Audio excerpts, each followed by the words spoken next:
My dear shine family members, good morning.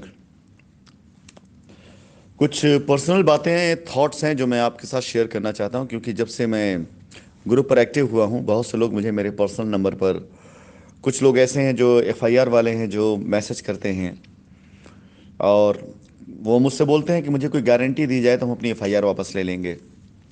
कुछ non FIR वाले हैं जो मुझसे कहते हैं कि हम बहुत दिनों से आपका इंतज़ार कर रहे थे, हमें यकीन था। और कुछ लोग ऐसे हैं जो ये भी कहते हैं कि लगता है हम एफआईआर करेंगे तभी हमारा काम होगा। इसके साथ ही साथ बहुत से लोग वाकई बहुत ज़्यादा परेशान हैं भी। उस परेशानी के आलम में वो लोग जिस तरह के मैसेजेस मुझे करते हैं, वाकई वो मैसेज तकलीफ दे होते हैं उनकी तकलीफ़ों को देख करके। सबसे पहले मैं एक बात आप लोग बताना चाहूँगा, जो आगामी चंद दिनों में ये बात साबित भी होगी कि कंपनी 60,000 करोड़ तो छोड़िए, 60,000 रुपये भी लेकर कहीं नहीं भागी है। अब क्योंकि ये बात वो सारे लोग नहीं समझेंगे जिन्हें लीगल, टेक्निकल और लॉजिकल, इन तीन तरीकों से जिनको सोचना नहीं आता है। क्योंकि हमारे देश में एक सबसे बड़ी जो अच्छाई भी है और यही सबसे बड़ी खराबी भी है कि हमारे देश में लोग बहुत जल्दी किसी के इन्फ्लुएंस में आ जाते हैं। फिल्मों का, टीवी सीरियल का बहुत बड़ा असर है हमारे देश में, हमारी पॉपुलेशन का, हमारी जनता का।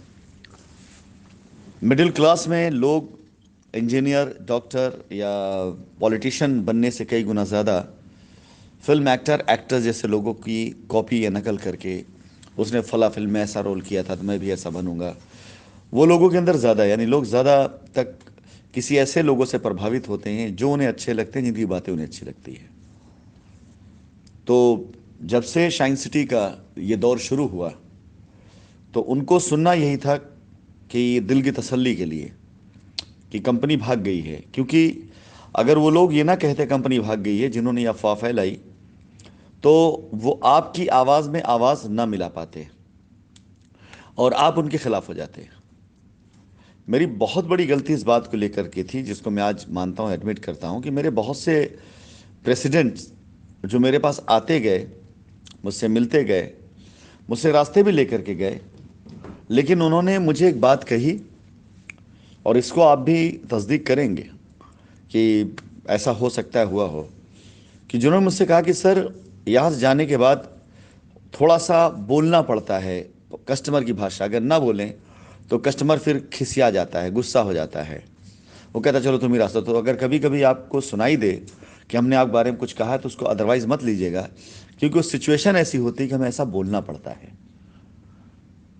तो मुझे भी लगा कि लगता है चीज़ें कंट्रोल करनी है लोगों को, इसलिए ऐसा कर रहे हैं। और उस समय ज़रा भी दिमाग में नहीं था कंपनी को भाग जाने का, ऐसा कुछ अफवाह आएगी और हमें उसको फेस करना पड़ेगा। ये मानता हूँ मैं, हमारी गलती है कि लोग हमसे मदद भी लेकर गए, पैसे भी ले गए। एक फिगर आपको बताना चाहूँगा, ये फिगर ज़रा कैलकुलेट करिए, खुद ही जोड़िएगा। सबसे बड़ा जो आरोप लगा है कंपनी के ऊपर लास्ट में, वो लगा एलटीएल को लेकर के। एलटीएल में आप सभी को पता होगा, सभी को, कोई ऐसा शख्स जो नहीं जानता होगा कि एलटीएल में कंपनी पहले दिन से ही 15% पैसा काट के लेती थी। यानी 10 लाख के बदले में सिर्फ 8.5 लाख।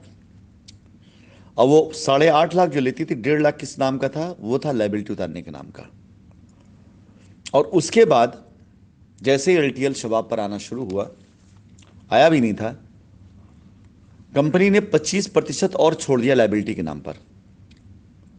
सारे लीडर्स, सीनियर लीडर्स, जिन्होंने ये बोला कि अगर आप पे आउट नहीं दे रहे इसमें मत दीजिए लीडर्स को, आप 25% और छोड़िए लाइबिलिटी के लिए, हम लोग लाइबिलिटी ख़त्म कर लेंगे।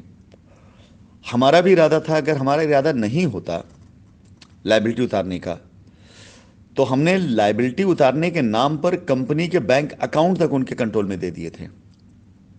अगर आपको याद हो तो हर एक प्रेसिडेंट के पास, जो एलटीएल बड़ा काम कर रहा था, उसके पास कंपनी का बैंक अकाउंट था, वो उसी अकाउंट में पैसा लेता था और 15% पहला वाला, 25% बाद वाला, यानी 40% पैसा लाइबिलिटी के नाम पर काट कर तब दिया जाता था। अब अगर कोई ये कहता है कि 10 करोड़ का एलटीएल में काम किया है, तो 4 करोड़ रुपया तो एलटीएल में हमने वहीं पर छोड़ दिया है उस 10 करोड़ में। ये प्रूवन है, ये कोई छिपा हुआ डेटा नहीं है। लोग बोलते ना क्या सबूत है, मैं पहले उससे शुरू कर रहा हूं कि कंपनी ने 4 करोड़ रुपए पहले ही छोड़ दिया 10 करोड़ में से कि भाई इससे लाइबिलिटी उतारिए। अब आप सवाल करिए वो 4 करोड़ रुपए गया कहां? लाइबिलिटी खत्म हुई होनी चाहिए।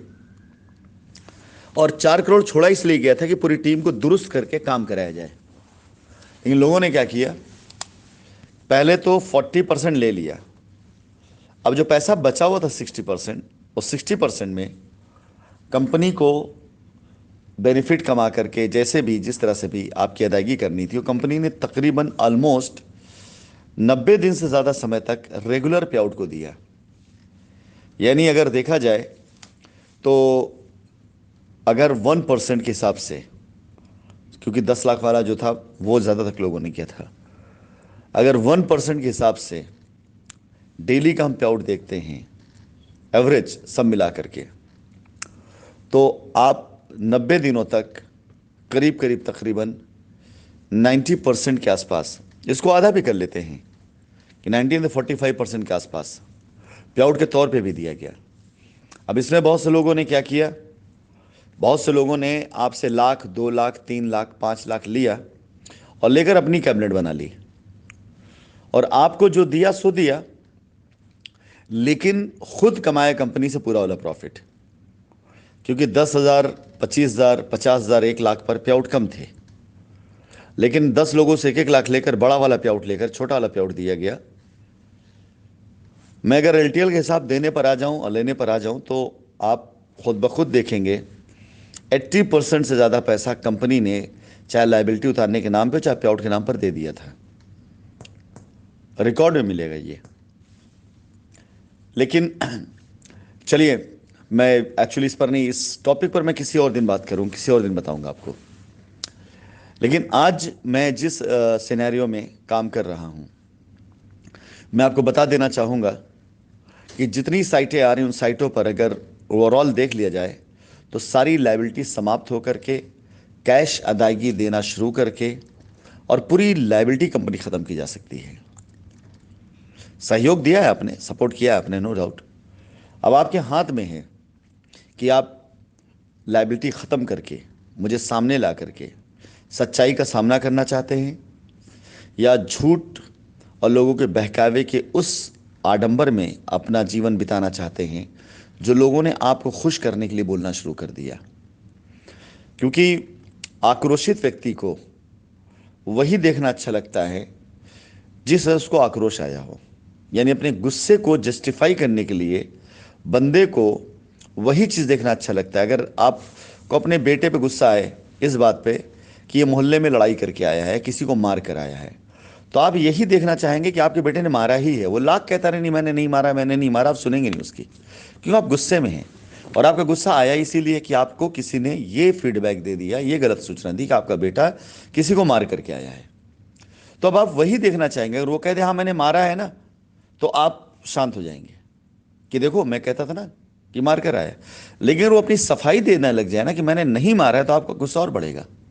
तभी कई बार माँ घर में बच्चे से कहती है कह दो ना, गुस्से में कह दो ठीक हमने किया। तो ये एक्चुअली ये शिक्षा बचपन से चलती चली आ रही है कि आक्रोशित व्यक्ति, गुस्से वाला व्यक्ति घर में अगर हम आए, हमारे पिताजी हमसे नाराज हों, गुस्से में हों, और हम उनको बोले नहीं नहीं हमने नहीं किया काम, तो और गुस्सा बढ़ता है। तो घर में माँ कहती है कि कह दो बेटा ठीक, कोई बात नहीं, क्या होगा, बाप है तुम्हारे, बुजुर्ग तुम्हारे, मान लो तुम ही नहीं किया है। तो अब लड़का मान लेता है, तो क्योंकि वो बात घर की चार दीवारी के कमरे की है कि आज नहीं कल, कल नहीं परसों बाप बेटे बैठेंगे, समझा लेंगे सही क्या गलत है। लेकिन जब यहाँ कस्टमर का गुस्सा बढ़ा, लोगों ने गुस्सा दिलाना शुरू किया, कस्टमर गुस्सा बढ़ा, तो लोगों ने वही मानना शुरू कर दिया। हाँ कंपनी भागी, कंपनी वही कहना शुरू कर दिया। क्यों? क्योंकि अगर ये ना कहते तो कस्टमर गुस्सा और बढ़ता, कस्टमर गुस्सा और बढ़ता, तो गुस्सा उन पे ही निकलता। तो गलती उनकी भी नहीं है, क्योंकि बचपन से उसी तरह से उनकी अपब्रिंगिंग हुई, उसी तरह से बड़े हुए वो। उन्होंने देखा भाई सारा कस्टमर वो नाराज हो गया और सुनना ही यही चाहता है कि हाँ कंपनी भागी, कंपनी भाग, तो उन्होंने भी कंपनी भागी, कंपनी भाग गई, नारे लग गए, कंपनी भाग गई। 60,000 करोड़। लॉजिकली आप बैठ के घर सोचिए, डिवाइड कर लीजिए। आपके पास बुद्धि हो, अगर हमने कहा लॉजिक से कोई भी चीज़, लॉजिक, टेक्निक और लीगलिटी, इन तीन चीज़ों पे परखी जाती है कि कोई चीज़ लॉजिकल कितनी स्टैंड कर रही है, कितना है, मतलब उसका वजूद क्या है, टेक्निकल वो कितनी है कोई बात, और लीगल कितनी है वो बात। तो लॉजिकली, टेक्निकली और लीगली, इन तीनों पर लोगों ने आपको साबित कर दिया, कंपनी भाग गई। लॉजिकली इसलिए कि ऑफिसेज नहीं खुलने साहब, लॉजिकली इसलिए कि मैं सबसे बात नहीं कर सकता था, ग्रुप पे मैसेज ऐसे गंदे गंदे आने लगे कि मुझे रिप्लाई देना सही नहीं, मैं सफाई देना सही नहीं लगा मुझे, तो उसको लोगों ने लॉजिकली लॉजिक देना शुरू कर दिया। टेक्निकली बिल्कुल सही बात है, बैंक अकाउंट सीज हो गए तो पैसे आपको जाएंगे नहीं, तो क्या कर सकते हैं। ऑफिस के अंदर लोगों ने तोड़फोड़ करना शुरू कर ताकि स्टाफ ना आने पाए। मुझे याद है ऐसे लोग जिन्होंने ऑफिस के अंदर जा करके लॉक कर दिया रूम कि पैसा मिले तभी रूम खोलेंगे, या तभी उनको पैसा मिल गया और आज तक वो गालियां दे रहे हैं। तो टेक्निकली ठीक है वो, क्योंकि कंपनी को जवाब देने वाला नहीं है। और लीगली सीधा चले गए सारे चोर चक्के लेकर के चोरी के FIR कराने। तो चलिए खैर वो दौर था, लेकिन अब मैं लौट करके आ रहा हूं। मैं यही कहना चाहूंगा कि आप लोग परेशान मत होइए, पूरी बात का सिरसार इतना सा है। अगर मैं बात करना बंद कर दूं, ना करता आपसे, कोई वॉइस नोट ना जाती मेरी, तो कौन था जो आपका काम करता? कोई नहीं करने वाला था। अब मैं आ रहा हूं तो बहुत से लोग ऐसे हैं जो आज भी अपने आप को खलीफा बनने की कोशिश करते हैं, मैसेजेस डाल देते हैं कि आप सारा पैसा लेके चले गए। अगर मैं लॉजिकली उनके साथ बात कर लूं कि भाई साबित कर दो हम पैसा लेके चले गए हैं, हाँ आपका पैसा वहीं है, ज़मीनों में है, बैंक अकाउंट के अंदर है, किसानों के पास में है, पे आउट के तौर पर है, एडवांस पे आउट के तौर पर है, रिवॉर्ड के तौर पर है। 300-400 करोड़ रुपए तो खाली किसानों पास पड़े हुए हमारे। वो किसान घर के अंदर आराम से मस्ती से रह रहा है, हमारे लोग जाते हैं, कंपनी भाग गई भैया, एडवांस किसी को देने की जरूरत नहीं है, आधा आधा कर लेते हैं। अगर मैं नहीं आया ना तो इस बदनामी के साथ ये सारा पैसा डूब जाएगा, और मैं आया तो सबकी पोल खुलेगी। तो मेरी एक अपनी खुद की जिंदगी दांव पे लगा करके अगर हजारों की, लाखों की जिंदगी बच सकती है, सच्चाई सामने आ सकती है, तो विश्वास जानिए आजकल की मेरी मेहनत, पहले भी मैं करता था, लेकिन आजकल की मेरी मेहनत जिस तरह से है, उससे मुझे इस बात की परवाह नहीं है कि भविष्य मेरा क्या होने वाला है, आगे क्या हो, लेकिन सच को मैं सामने ला के रहूँगा। ये 40% LTL में खाकर बैठे हुए लोग, जिन्होंने कंपनी के नाम पर ही LTL का पैसा, LTL के बैंक अकाउंट अपने पास रखे, आप भूल गए होंगे, मैं आपको याद दिला देता हूँ। अगर कोई कहता ना कि LTL में हमने 10 करोड़ दिया, हाँ दिया, माना दिया, 4 करोड़ कहाँ गया जो तेरे पास मेरे भाई? दुनिया जानती है 15% कमीशन पहले था, फिर 25% छोड़ा गया लाइबिलिटी के नाम, कमीशन नाम पर। 40% तो पैसा वही था, लाइबिलिटी के नाम पर ही था वो पैसा, किसी की बपौती नहीं थी, लाइबिलिटी के नाम पे पैसा था।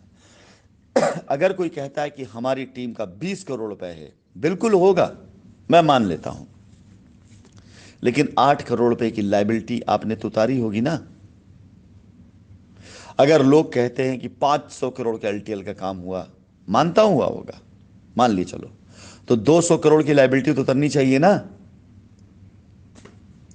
कोई भी टीम ऐसी नहीं होनी चाहिए उस टाइम पर जो ये कहती कि हमारा 10 करोड़ का काम हुआ, तो 10 करोड़ के काम में 4 करोड़ तो इमीडिएट अगर किसी को मिल गया उस टाइम पर, जब 40 लाख बहुत बड़ी रकम होती थी, तो 4 करोड़ तो आप ही के पास में है भैया। तो जब 4 करोड़ आपको इमीडिएट मिल गया 10 करोड़ के एवज में, तो कहां गया 4 करोड़? वो किसके पास है, किसके बैंक में है?